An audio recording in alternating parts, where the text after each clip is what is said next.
what we're seeing is a dismantling of the Department of Justice. And that's the real tragedy. Look, I sympathize with the victims. I think the victims deserve a lot better than what we're seeing, but America deserves a lot better than we're seeing too. We deserve a lot more from a Department of Justice. We deserve a department that really tries to live up to its ideals. It's never been perfect, okay? It's never, ever been perfect.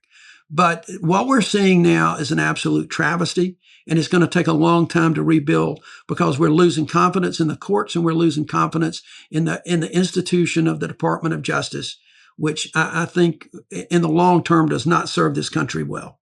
Well, you're on a special Legal AF episode. Michael Popok joined by Senator Doug Jones. We have so much to talk about at the intersection of law and politics. I can't think of a better person to join me about it than Senator Jones with his legal background. This is the kind of newsmaker that you want to hear from here on Legal AF. And we're going to talk about two topics, really.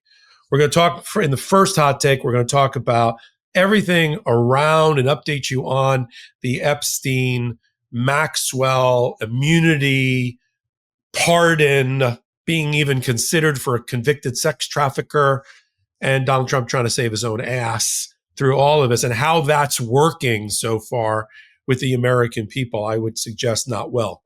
Then we're going to talk later in the segment or on a separate hot take about what is happening with Donald Trump's inability to get his U.S. attorney's nominees confirmed. Has he given up even trying? Is he using a different way, a backdoor way, to try to get him in through a special attorney appointment under the U.S. Constitution? What is the blue slip process that we've talked a lot about, but I want Senator Jones to explain does it apply to trial court judges in terms of you need a blue slip for one of the two senators of your state as a Senate prerogative, or does it apply to appellate court level people like Emil Bovey's about to get his nomination voted on this week? I want the audience to fully understand that as well. Doug, welcome back to Legal AF, one of your new hosts. Thanks. I appreciate it. It's great to be back with you. Yeah. Let's kick it off with what you're observing. I mean, we've been doing some heavy reporting on the Midas Touch Network and on Legal AF. I mean, it's like become hopefully people's home to learn more every hour, every day about this. So framing it for everybody maybe tuning in late, there's only one living participant of the conspiracy that was prosecuted in New York of the child sex trafficking ring of Jeffrey Epstein. He died somehow while he was awaiting trial. And his girlfriend / business partner / whatever, Ghislaine, or I just heard her name pronounced by her lawyer, Ghislaine Maxwell, as outlined by the Solicitor General for Donald Trump's own brief a week ago, was a co-conspirator in a child sex trafficking ring that raped girls with thousands of victims. And she got her day in court. She had a fair trial. She's not even arguing in her appellate briefs to the Supreme Court that she didn't have a fair trial or anything happened in the trial that should reverse her conviction. She had a 9-person jury who voted against her. Judge Nathan sentenced her, and she's serving her 20 years. And now Donald Trump has decided to authorize certain things I'm sure had set your hair on fire that we want to talk about here, starting with immunity and ending with a possible pardon. Why don't you pick it up, Doug? Yeah, look, I think that this reminds me, and we may have said this the last time, this reminds me of those old finger trap games when you were a kid. You put your index fingers in, both of them in either end, and you can't extricate yourself. And that seems to be what this administration has done. They have gotten themselves in a finger trap to where they can't pull out at all. And the more the president says, the deeper it gets, and the more people question what's going on at the Department of Justice. And I say the Department of Justice. Donald Trump refers to it as his Department of Justice because that's really what this is. It is his personal lawyers. It is folks that are being run by that people that both represented him or promoted his conspiracy theories. And you live by conspiracy, you often die by conspiracy. And this is, everything he says is just really just getting things deeper. Let's start real quick and let's talk about the grand jury transcripts that are not being released. Everyone thought, well, maybe, okay, that's a start. Well, that was going to be a nothing burger to begin with. There's just not that much in grand jury material that is going to involve anybody other than Jeffrey Epstein and Ghislaine Maxwell, or Ghislaine, whatever her name is. You're not going to see documents. You're not going to see lists. You're not going to see anything but summaries, mainly summaries of testimony and some actual testimony. But it's not going to be that thing, and they knew that. It's not the Epstein files. No, it's not the Epstein files. That's going to be a follow the money issue. It's going to be money laundering, as well as testimony from victims and FBI 302s, which is a summary of statements. There's all manner of things that there would be. So that was going to be search warrant results. Search warrant results. Absolutely. What was found. The other thing was asking that the Attorney General release all, quote, pertinent files. Oh, come on, give me a break. Pertinent? Pertinent to Donald Trump means anything that hurts somebody that he doesn't like, but it has nothing to do with him. Anything having to do with him is fake. It's a hoax. And that's what they're building up right now, is everything is a hoax, that he's somehow saying that the Biden White House and Justice Department were planning stuff in there, doing all these crazy things, which makes no sense at all, because it would have probably, if they were doing it to release it, why the hell didn't they release it? So that doesn't exist. Now we've got Donald Trump's former personal lawyer, Todd Blanche, who's the number 2 guy at the Department of Justice, personally visiting Miss Maxwell in prison. That case was tried 2 years ago, almost 3, I guess now. She's sentenced to 20 years in prison, and he decides to go visit. And what's striking to me about this is that her lawyer says, well, this is the first time she's ever had a chance to explain herself. That's just BS. Everybody that has even walked past a federal courthouse knows that that's not true. She's had probably any opportunities. And if he didn't try to get that opportunity for her, then he's committed malpractice. Right. I mean, let's stop right there. Right? Yep. Because for our audience to catch up a little bit. David Oscar Marcus, who I know of in Miami, was a mentee of Alan Dershowitz at Harvard. He brags about it on his own website. He's also best friends with Todd Blanche. Mm-hmm. They were giggling like 2 schoolgirls on David Oscar Marcus's Little Watch podcast that I watched and caught Todd Blanche on it a year ago. So you see how this worked, right? Dershowitz brings in David Oscar Marcus, who calls his buddy Todd Blanche and says, I want to get a pardon for her. This would be good for your guy. Here's what she's going to say. Here's the proffer, right? Great. I want to come in and talk to her. Now, if he didn't, at the time when the Biden administration was prosecuting the case, if he didn't, like you said, look, she's got a lot of people to talk about. You're going to want to hear from her.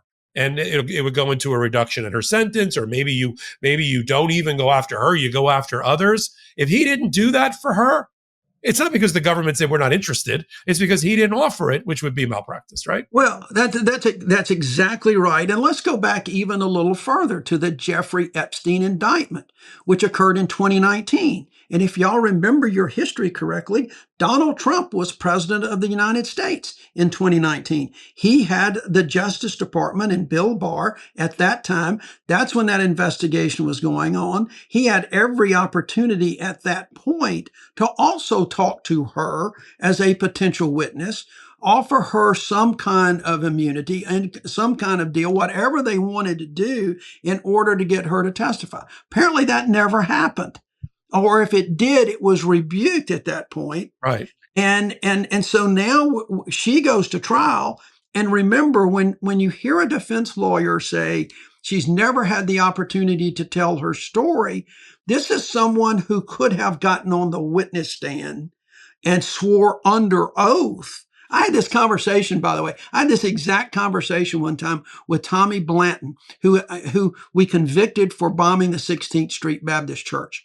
When he told me one time, and I was trying to get him to cooperate after his conviction, that he never had a chance to tell his story. It was all political. I just shut him down. I said, wait a minute, you son of a bitch. Don't tell me that. You had every chance to do that. You could have gotten on TV. You could have said something, in your own defense and taken the stand. But she didn't do that. And That's so right. now it really looks like DOJ is selling. And it makes you wonder who Todd Blanche is representing. Is he representing the people of the United States? Is he representing the victims going in there? Or is he representing the interest of Donald J. Trump, Well, I'll his answer former that. client? You're former top prosecutor. Okay. You go, even if you were the number 2 official in the Department of Justice at the time, or the number 1, if I would have preferred you be the number 1 official in the Department of Justice. Let's say you're in the number 2. The prosecutor who prosecuted her, James Comey's daughter, gets fired 3 weeks ago. They do not. There's photos of them marching. I think they went to a private office for this. There's of Todd Blanche marching with a group of people. None of them were any of the prosecutors who actually prosecuted Ghislaine Maxwell. So he goes in with nothing in his head, right, to do a neutral interview. But how do you catch her in a lie if you don't have anybody next to you that prosecuted the case and knows the evidence? That's right. You can't get up to speed on a case that complicated that quick. You've got to have somebody with institutional knowledge that can be there to say, hold on a minute, here is the contrary, here are the facts. So he made himself willfully blind on the way in. And no question. There's no question about it. And so all of this just is throwing gasoline on a fire with people with conspiracy theories. And now you've got, folks that are the MAGA folks saying, you said that there were things there, you were going to release it. Why aren't you releasing it? You got folks on the left now saying you're not releasing it because you must be part of it. Yeah. Who knows what the truth is at this point, but it just keeps getting bigger. And yesterday, the president in Scotland saying he's not paying attention to it. That's his tell, right, Doug? Yeah. If he says he's not paying attention to something, he's definitely paying attention. Well, and on top of that, when he starts blaming Biden, Obama, and everybody Hillary, else, there's something that there's a real problem that he doesn't want to discuss. Well, you can see the talking points being that he's been pushing over the weekend and by right-wing and social media influencers for Donald Trump. They've even gone so far, you can see this is a Trump talking point, to try to make Ghislaine Maxwell the victim, maybe because that's the setup for our next part of the segment, which is not only has Donald Trump authorized immunity to be given to a convicted child sex trafficker. We're not talking about a serial killer where we're trying to figure out for some measure of justice for the parents where the bodies are, right? She doesn't have that info. There's not that kind of interview. He just gave and authorized an immunity, whether it's limited or proffer immunity, whatever type of immunity. It's immunity for somebody who's convicted sitting on a 20-year sentence and is strongly considering a pardon for this person. Talk about that from a prosecutor president standpoint. First of all, it probably is limited immunity. You got to remember there are different things that the DOJ can do. I don't know if they can give an absolute blanket immunity. What they give is a form of use immunity. In other words, whatever you tell me, I will not use against you. That goes back to an old case years and years ago. They usually call it what they call a queen for a day letter, where you get to say whatever and we can't use your statement against you. Now, what we don't know is that most of these limited immunities are just that. They're limited. Whatever you tell me, I can't use your statement per se. But if you give me some information that's new, I can go out and develop different information that can kind of corroborate that. I can build it. That's different than the statutory use immunity under the U.S. Code, which says you can't even do that. You can't take anything they say and build it. So we're not exactly sure exactly what they're trying to get from her and what kind of immunity has been given. But you've got to figure that is protecting her is some way. That's the one thing a lawyer would insist on, because her case is on appeal. Her case is just recently, they're asking the Supreme Court to look at it. I doubt she'll get a new trial, but if they were to get a new trial, they certainly wouldn't want these conversations to be used against her. I get that. I think that that's that standard. Well, But we know from David Oscar Marcus, Doug, that she was asked questions, or she identified 100 other people not named, apparently 99 of them not named Donald Trump, I would presume. And what is that good for? That's just good for Donald Trump to try to point and distract and say, it's always what about? Well, what about them? right. What about Bill Clinton and Alan Dershowitz and whoever else was on the plane and the big Wall Street people that frequented the island? I don't know. I think, look, there is just so much that we don't know. And one of the things that I think folks have to remember too, this may not be this giant conspiracy that involves anybody else except at his public parties. Okay. Mm-hmm. I mean, some of these sex traffickers, it doesn't mean that they're farming people out, and they're just glorified pimps. Sometimes it's just for their own personal use and personal benefit and personal pleasure. That very well could be the case. But the fact is, we know as a socialite and as somebody who likes to be seen around town, both Trump and Epstein were together a lot, as were a lot of other people. And Epstein had business clients, legitimate business clients, financial clients, and he was doing some things. All of that, you can protect people, you can protect the innocent, but what's going on now is just an absolute slap in the face of the many victims that we know that Epstein and Maxwell abused, just absolutely abused.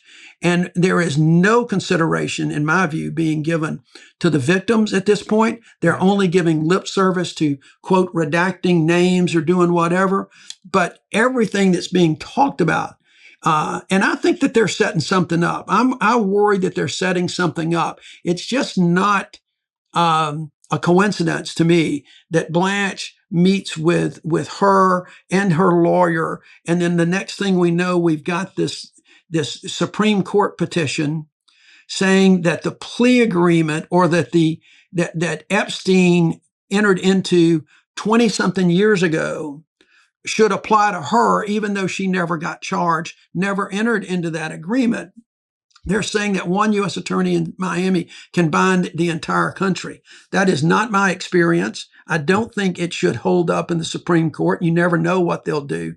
But to let one U.S. attorney bind an entire Justice Department, I think it's just, I think it's not feasible. It's not tenable. And I don't think that that's what was intended. I agree with you on the setup and the fact that she's now dragged the United States Supreme Court into the Epstein scandal. If you read the briefs, I know you have, I've reported on them here, just to be clear to our audience who isn't maybe following it as closely as we are, she is not claiming that anything happened wrong at her trial. Correct. She's not claiming that there was jury tampering, witness tampering, prosecutorial misconduct, an evidential issue that Judge Nathan got wrong. Insufficient evidence. Insufficient evidence. Something got let in that shouldn't have. Something didn't get let. Something should have been let in that wasn't. Nothing. She's basically saying, yeah, I got convicted. I had a fair trial. But 20 years ago, there was an agreement, a non-prosecution agreement that I was not a party to, that I wasn't even mentioned in, although other co-conspirators were, that Jeffrey Epstein signed with the U.S. attorney in the Southern District of Florida, Alex Acosta, which let him off the hook, which would have probably, if they had caught him then, who knows how many of the thousands of victims would have been saved. But they didn't. They let him plead guilty to a state count of soliciting prostitution from a minor, which was, that is the lowest rung on that. And in it, her argument to the Supreme Court, Doug, is that the lawyers for Epstein obtained a narrow non-prosecution agreement just related to the Southern District of Florida. But for unnamed co-conspirators, of which she's one, they negotiated a broad, nationwide, no, you catch me if you can never catch me, get out of jail free card. That is one of the dumbest arguments. But the fact that briefing happened, as you said, around the time of this meeting, can't you just see Trump in some social media posting or having one of his lackeys say, well, look at all these briefs that were filed at the Supreme Court. It's such a complicated issue. And, good people on both sides, pardon. pardon. No, I can see him saying something along that she was a victim. The government made a deal; they should abide by the deal. Right. I know, the former U.S. attorney. He was my labor secretary. He wouldn't have made this deal unless he thought it could stick. You could say all those things and let her be that victim, which would be, second only potentially. And maybe not even second to the pardons of the January 6 defendants. This Agreed. would be one of the greatest travesties in the history of the department. Agreed. How is, for anybody not named Trump, how is that not political suicide to give Ghislaine Maxwell a pardon? How is it not political suicide for anybody else? Well, I think it is. It would be very interesting to see the reaction of the folks in Congress that are having to run for re-election in 26 in those tough seats, in the Senate and others. At some point, you just got to think that there would be people in the Congress that would say this has gone too far.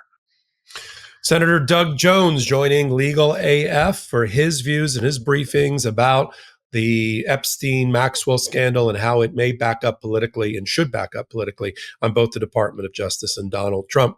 Michael Popok, Legal AF. Until our next time together. Can't get your fill of Legal AF? Me neither. That's why we formed the Legal AF Substack. Every time we mention something in a hot take, whether it's a court filing or a oral argument, come over to the Substack. You'll find the court filing and the oral argument there, including a daily roundup that I do called, wait for it, Morning AF. What else? All the other contributors from Legal AF are there as well. We got some new reporting. We got interviews. We got ad-free versions of the podcast and hot takes. Where? Legal AF on Substack. Come over now to free subscribe.